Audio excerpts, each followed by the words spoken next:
Gudida Qandaraasyada qaranka Somaliland ayaa maanta xafiiska maamulka gobolka Togdheer ku shaaciyay shirkada ku guuleysatay dayactirka labada biriij ee magaalada Burco kuwaas ay waxyeello ka soo gaadhay daadadkii dhawaan ku soo rogmaday togaasi. Dayactirka biriijyadani ayaa waxa ku baxaysa in ka badan $500,000 Mareykanka waxaana u soo tartamay 5 shirkadood iyadoo gudoomiyaha Gudida Qandaraasyada qaranka Nuux Maxamed Xuseen oo ku dhawaaqay shirkada ku guuleysatay.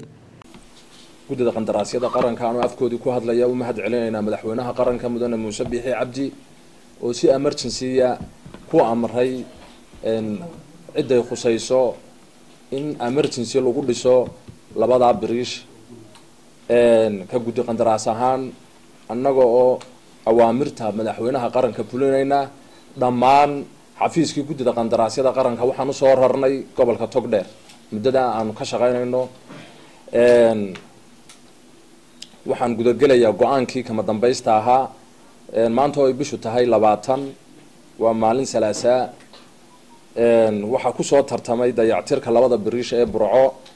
5 shirkadood 5 shirkadood mid way soo habsaantay telefoon bay soo dirtay 4 shirkadood baa soo tartamay Meecaad Construction Company Muuqdheer Construction Company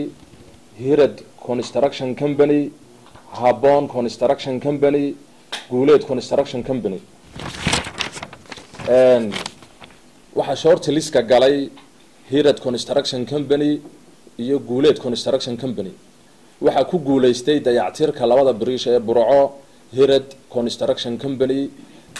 Barsaab ku-xigeenka gobolka Togdheer Maxamed Cabdilaahi Ibraahim Nafaqo maayirka degmada Burco Maxamed Muraad iyo xubnihii kale ee Gudida Qandaraasyada qaranka ayaa la dardaarmay shirkadani iyaguna sidoo kale u mahadnaqay madaxweynaha Somaliland oo amar ku bixiyay in dhaqso loo dhameystiro dayactirka labadaasi biriij. Madaxweynaha Jamhuuriyadda Somaliland mudane Muuse Biixi Cabdi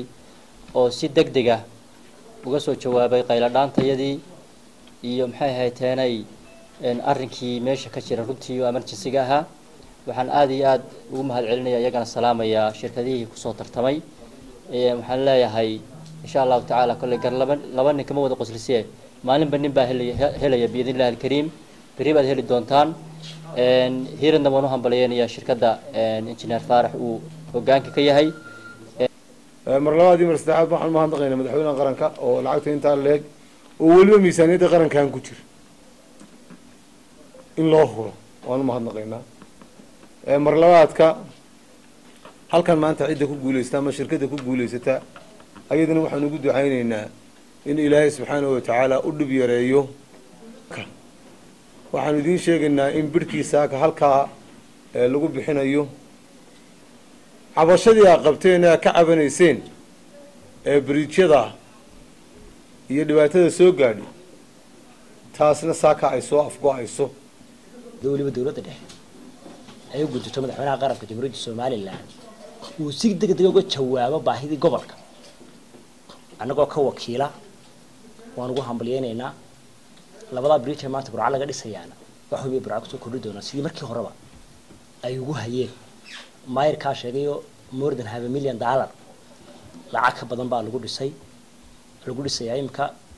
mas'uuliyiinta shirkadda Hirad oo iyadoo shirkadda ku guuleysatay ayaa sheegtay inay u dayactirayaan sida ugu haboon labadaasi bridge isla markaana aanu ku guuleysanay horta marka hore waan ku faraxsanahay marka labaad biriijyada Burco iyo biriijyada wadanka Soomaaliya awalba shirkadayadu qayb libaaxda ay ka qaadan jirtay biriijyada Burco siiba annaga gacanta ku haynay intooda badan annaga dhisnay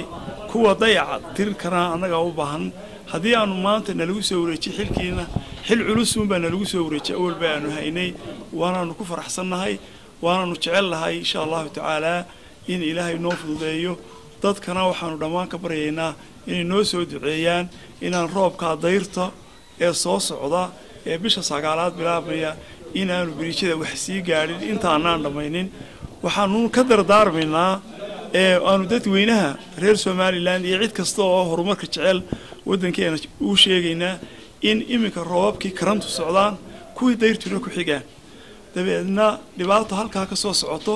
oo iyadoo aan dhismii la wada guda gelin ay haddana roobkii dayrtu bilaabmaayo halka waxa dhici doonta in dhismaha dib loo kala dhigo oo dib loo dhigo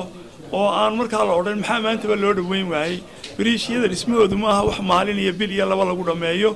way kala dambayn doonaan waxaanu jecelahay dadweynuhu inay sidaa ula socdaan laakiin inta mudan ee u baahan in lasoo horraysiiyo ayaanu soo horraysiinaynaa waanaanu ku dadaalaynaa shaafici maxamed ibraahim telefishinka caalamiga ee Somali Cable magaalada Burco ee xarunta gobolka Togdheer